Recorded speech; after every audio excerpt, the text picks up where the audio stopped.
Hello friends, welcome to I exam B. I am Sushil Ragade, ex manager Reserve Bank of India. और इस topic पे मैंने काफ़ी बार video बनाए हुए हैं, लेकिन इस बार एक अच्छा मौका है क्योंकि आपको पता है अभी आरबीआई का 90th ईयर का जो सेलिब्रेशन है वो स्टार्ट हो गया है और उस ओकेजन पे आरबीआई ने अपनी नई वेबसाइट लॉन्च की है। ठीक है, तो ये थोड़ा सा उसका मैंने कुछ पोर्शन यहाँ पे आपको दिखाया है। और अभी हम देखते हैं कि हमारा जो एग्ज़ाम है, आपको आरबीआई में अगर मैनेजर बनना है तो आरबीआई ग्रेड बी का एग्ज़ाम देना पड़ता है। उसमें अलग अलग फेजेस होते हैं, तो उसके लिए हमें आरबीआई के जो वेबसाइट है उसके डिफरेंट डिफरेंट सेक्शन का किस तरीके से यूज़ करना है वो मैं मेरे साइड से बताऊंगा। अगर आपको कोई स्पेसिफिक क्वेरी होती है तो आप वो कमेंट सेक्शन में मुझे पूछ सकते हैं। तो चलो यहाँ पे वीडियो हम स्टार्ट करते हैं। तो ये हमारा पुराना वेबसाइट है। ठीक है, पुराना वेबसाइट पे जाएंगे www.rbi.org.in। इस वेबसाइट पे आप जब जाएंगे तो आपको यहाँ पर उन्होंने एक दिया हुआ आइकन, यहाँ पे आपको क्लिक करना है। तो मुझे एक्चुअली पुरानी वेबसाइट ही मतलब अच्छी लग रही है क्योंकि एक तो आदत हो गई है, पिछले 8-10 साल से मैं ये इसको फॉलो कर रहा हूँ, 15 साल हुए होंगे। और काफ़ी सिंपलिस्टिक भी है, करेक्ट। और जैसे जैसे अभी नया बनता है तो काफ़ी सारे उसमें इन्फोग्राफिक है, ये काफ़ी सारे चेंजेस होते हैं। तो अभी आप यहाँ पे क्लिक करेंगे तो फिर आप अंदर जाएंगे। अंदर जाके कैसे कैसे दिखता है, उसमें क्या क्या जाके पढ़ना है वो आपको मैं बताऊंगा। लेकिन अभी तो मैं ये पुराना वेबसाइट ही रेफ़र कर रहा हूँ क्योंकि वो आदत बन गई। कुछ टाइम के बाद आरबीआई भी क्या करेगा, मुझे लगता है नियर अबाउट 1 ईयर देगा आपको, दोनों वेबसाइट का एक्सेस देगा। उसके बाद फिर आप नए वेबसाइट पे जाएंगे कंपलसरीली। तो ये है, ये फ्रंट पेज जैसे मैंने जो आपको इमेज दिखाया थंबनेल पे, उसके नीचे आप जाएंगे तो आपको यहाँ पे व्हाट्स न्यू दिखाई देगा। तो ये सेक्शन बहुत इंपॉर्टेंट है। तो दिन में आपको एक कोई टाइम फिक्स कीजिए जो आपका लेजर टाइम है। लेजर टाइम में जैसे मान लीजिए आप शाम को पढ़ते पढ़ते बोर हो गए तो उस टाइम पे देख लेंगे। या जो लोग ऑफिस में काम करते हैं तो ऑफिस से जब आप बस से आएंगे, कैब से आएंगे, ट्रेन से आएंगे तो आप देख सकते हैं इंपॉर्टेंट अपडेट्स। तो डेली क्या क्या अपडेट हो रहा है वो आपको यहाँ पे मिलेगा। ऐसा नहीं कि हर दिन कुछ ना कुछ आएगा, कभी कभी आता है, कभी कभी यहाँ पे नहीं आता है। ठीक है, तो यहाँ पे क्या इंपॉर्टेंट है, जैसे फॉरवर्ड लुकिंग सर्वे है, ये इंपॉर्टेंट है। इसके बारे में मैंने पहले वीडियो बनाया हुआ है, वो मैं आपको दिखाता हूँ थंबनेल उसका, वो जाके आपको देखना है। गवर्नर का स्टेटमेंट क्या है, उसके बाद क्या क्या डेवलपमेंट हो गया है, उसके बाद मॉनेटरी पॉलिसी रिपोर्ट है। मॉनेटरी पॉलिसी कमेटी, ये question last to last year 22 के इंटरव्यू में पूछा गया था कि जो मॉनेटरी पॉलिसी रिपोर्ट क्या है और उसके बाद जो मॉनेटरी पॉलिसी कमेटी है उसके हर 2-2 महीने में जो अगर आप देखेंगे स्टेटमेंट्स आते हैं उसमें क्या डिफरेंस है।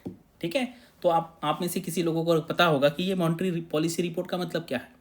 ठीक है, आपको पता है तो आप कमेंट सेक्शन में बता सकते हैं। और मोस्टली आरबीआई जो वेबसाइट है उसका ज़्यादा यूज़ जो है वो इंटरव्यू के लिए है, सबसे हाईएस्ट यूज़ है। यानी कि जब से आपका फेज़ 2 का एग्ज़ाम हो जाता है या आपका रिजल्ट आ जाता है तब से लेके इंटरव्यू तक डेली इसको आपको देखना होता है। तो इंटरव्यू में इसका यूसेज सबसे ज़्यादा है, फेज़ 2 में भी काफ़ी है, फेज़ 1 में थोड़ा लिमिटेड है।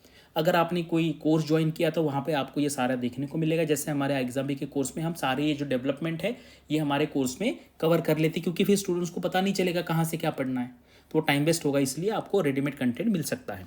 लेकिन जब आपका इंटरव्यू कॉल आएगा तब आपको यहाँ पे जाके वेबसाइट पे खुद देखना है, खुद पढ़ना है। तो ये सारे सेक्शन है यहाँ पे। उसके बाद अपडेटेड क्या क्या हुआ है, अपकमिंग क्या है यहाँ, जैसे कि अगर मॉनेटरी पॉलिसी मीटिंग का कुछ ट्रांसक्रिप्ट आने वाला है या एमपीसी की मीटिंग होने वाली तो वो आपको यहाँ पे दिखाई देता है। जैसे मान लीजिए मैंने जो आपको फॉरवर्ड लुकिंग सर्वे के बारे में बताया तो इसके बारे में मैंने वीडियो बनाया था।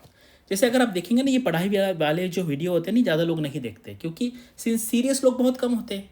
ये देखो आरबीआई में कितने लोगों को सिलेक्शन होता है, 222, 250, 300, 325 के आसपास, और ये 1000 लोग देखते, तो यही है तो सेलेक्ट होने वाले। अदरवाइज अगर मैं एक वीडियो बनाऊँ कि आरबीआई ऑफिसर का डेली का रूटीन क्या है, वो सिर्फ सबसे पहले उठेगा, फिर चाय, आपने देखे होंगे वीडियो, चाय पिएगा, फिर वो ब्रश करेगा, वो तो 1 लाख वीडियो आ जाएंगे उसमें, लेकिन वो कुछ काम का नहीं है। काम की बात ही है।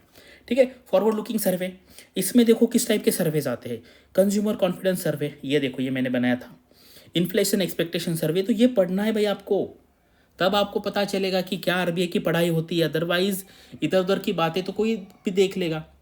सक्सेसफुल कैंडिडेट्स के इंटरव्यू है, ऐसी बहुत सारी चीज़ें कि जो हमें देखने में बहुत डोपामाइन रिलीज होता है, लेकिन वो आपको सिलेक्शन लेने के लिए ज़्यादा काम में नहीं आता है। ठीक है, थोड़ा बहुत आएगा लेकिन ज़्यादा काम करना पड़ेगा। तो आपको ऐसा कंटेंट पढ़ना पड़ेगा कि जो आपको बोर लगेगा, ठीक है, बोरिंग लगेगा, बिकॉज पढ़ाई करना ये दिस इज़ नॉट अ मतलब इंटरेस्टिंग थिंग। कुछ लोगों का आ सकता है, जैसे मैं हूँ, मैं तो मुझे तो बहुत मज़ा आता है ये पढ़ने में। अभी मैं पढ़ता हूँ जैसे स्टूडेंट है उस तरीके से मैं पढ़ता हूँ, नोट्स निकालता हूँ, अंडरलाइन करता हूँ। तो ऐसे 4-5% लोग होते हैं। तो आपको देखना है कि आपको बस ऐसा ही देखने वाला होना चाहिए कि खुद आपको आरबीआई में जाके अंदर क्या क्या करना है। अगर अभी आज ही मैंने टेलीग्राम पे डाला था, सीपी जोशी सर जो वीडियो बना रहे ना, तो एक डिप्टी गवर्नर ने देखा, उनको मैसेज किया कि भैया आप बहुत ज़बरदस्त काम कर रहे। गवर्नर को नहीं समझ पाएगा आरबीआई का कल्चर, क्योंकि गवर्नर तो बाहर से आते हैं ना, और वो बहुत हाई लेवल पे काम करते हैं, तो उनको नीचे का नहीं पता। लेकिन जो डिप्टी गवर्नर होते हैं वो ग्रेड बी से बनते हैं, करेक्ट। तो उनको सारा पता है, ग्रेड ए का जॉब कैसा होता है, बी का कैसे है, सी का कैसे है, फिर प्रमोशन, तो सारी चीज़ें। So that's why deputy governor can appreciate whatever videos we are making. Governor को नहीं पता, because governor is actually IAS officer, उनको आईएएस से ज़्यादा लगाव होता है, ठीक है। तो ये आप सीपी जोशी सर की वीडियो देखें, तब आपको बहुत मोटिवेशन आएगा आरबीआई में जाने का, ठीक है। चलिए, अभी जैसे गवर्नर का स्टेटमेंट है, मैंने बताया था इसमें क्या क्या है। अगर आप देखेंगे कि पिछले पूरे डिकेड में 9 डिकेड में क्या क्या हुआ है, ये इमेज देखा होगा और मैंने आपको बताया भी था उसका इंपॉर्टेंस क्या है। देखो ये इमेज है, ये पीडीएफ फॉर्म है, वो डायरेक्टली वेबसाइट पे है। ये जो मैंने यहाँ पे दिखाए इवेंट्स, इसके ऊपर अगर आप 500 वर्ड्स का कुछ लिख नहीं सकते तो खुद को बोल देना कि भाई मैं अभी आरबीआई ग्रेड बी ऑफिसर बनने को रेडी नहीं हूँ। इतनी इंपॉर्टेंट चीज़ें हैं, जैसे nationalisation of the reserve Bank of India, आपको पता होना चाहिए इसके बारे में। प्लानिंग इरा क्या है, बैंक नेशनलाइजेशन क्या है, वॉर हुआ था, कौन से वॉर के बारे में बात करी। ये जो वॉर लिखा है, कोई बता पाएगा ये जो वॉर्स है ये कौन से वॉर्स की हम बात कर रहे हैं, ठीक है। ये जो वॉर है, ये क्या रशिया यूक्रेन वाला वॉर है, या सऊदी अरेबिया इराक ईरान वाला वॉर? ये वॉर कौन सा है बताइए। ये ड्रॉट कौन सा है, the fall of the Britain would system क्या है, ऑयल शॉक कौन सा है, कौन से डिकेड में हुआ था, अब प्रिकैरियस बैलेंस ऑफ पेमेंट कब हुआ था, सब्सिक्वेंट मार्केट रिफॉर्म्स क्या है, the Asian and global financial crisis. At least अभी अगर आप 2-3 लाइन भी बता पाएंगे तो मैं कहूँगा कि भाई आप रेडी हो। अगर आपको कुछ भी नहीं पता तो आपको बहुत पढ़ने की भी ज़रूरत है। टेपर टेंट्रम क्या होता है बताइए, टेपर टेंट्रम क्या है कमेंट सेक्शन में। फाइनली कोविड-19 तो सबको पता है, the geopolitical hostilities of the recent years. तो इसीलिए ये देखना बहुत ज़रूरी है, और ये सबके बस की बात नहीं है। बहुत लोग बहुत सुपरफिशियल लेवल, ऊपर लेवल का पढ़ाई करते हैं, लेकिन जो सीरियसली जिनको आरबीआई में जाना है वो डीप जाके पढ़ते हैं। और मोस्टली मैंने देखा है, मैंने इतने लोगों के साथ इंटरेक्शन किया, लोग सब कुछ बताते नहीं है। 90% लोग तो इंटरेक्शन करते ही नहीं सोशल मीडिया पे, उनको नहीं बताना उन्होंने क्या किया हुआ।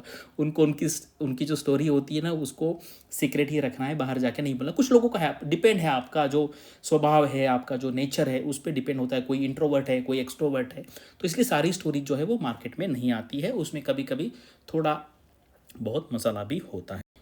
चलिए, उसके बाद मैंने जो आपको कहा मॉनेटरी पॉलिसी रिपोर्ट क्या है, तो ये है आपका monetary policy report, correct, published under the section 45ZM of the reserve Bank of India act 1934। ये क्वेश्चन एग्जाम में आ सकता है और पहले भी आया था, ठीक है। तो ये है, इसमें ये सारे चैप्टर्स देख लीजिए। ये 108 पेज का रिपोर्ट है। अभी मैं इसके ऊपर MCQs बना रहा हूँ, उसके बाद इसके ऊपर डिस्क्रिप्टिव क्वेश्चन भी बनेंगे, इसकी समरी भी बनेगी, इसके ऊपर वीडियो भी बनेगा। तो 100% ये पूछा जाएगा एग्जाम में कुछ ना कुछ इसके बेस पे। और आप इसका रेफरेंस भी दे सकते कि आरबीआई का जो MPR था, मॉनेटरी पॉलिसी रिपोर्ट, उसका अप्रैल 2024 का जो रिपोर्ट था उसमें ऐसा ऐसा लिखा है। तभी आपके आंसर को वेट आएगा, इंपॉर्टेंस आएगा, कुछ वैल्यू आएगी। अदरवाइज हवा में लिखने से मार्क्स नहीं मिलते हैं, ठीक है। उसके बाद अगर आप यहाँ पे फंक्शंस पे जाएंगे तो ये इतने सारे आरबीआई के फंक्शंस है। अगर आपको आज पूछा जाए तो इसके ऊपर आपको 2-4 लाइन तो भी बोलते आनी चाहिए। एग्जाम में तो डायरेक्टली क्वेश्चन आ सकता है, लेकिन आपको पता होना चाहिए कि भाई एनफोर्समेंट क्या है। मैं जब था आरबीआई में तब ये डिपार्टमेंट नहीं था, ठीक है। मैं जब था तब नहीं था, लेकिन मेरे काफ़ी सारे स्टूडेंट जो थे सब्सिक्वेंट ईयर्स में एनफोर्समेंट डिपार्टमेंट में गए हैं, और बहुत ही ज़बरदस्त पावरफुल ये डिपार्टमेंट है। यहाँ पर आपके पास पावर होता है कि जो पेनल्टी लेवी हो गई है अलग अलग ऑर्गेनाइजेशन पे, उससे रिलेटेड ये यहाँ पे काम होता है। उसके बाद रिपोर्ट्स है, ठीक है। यहाँ पे आप क्लिक करेंगे रिसर्च एंड पब्लिकेशन में जाने के बाद, यहाँ पर जाने के बाद आप यहाँ पे क्लिक करोगे तो एनुअल रिपोर्ट है, फाइनेंशियल स्टेबिलिटी रिपोर्ट है, report on currency and finance है। लास्ट ईयर यहाँ पे से क्वेश्चन आया था। तो report on trade and progress है, मॉनेटरी पॉलिसी रिपोर्ट है।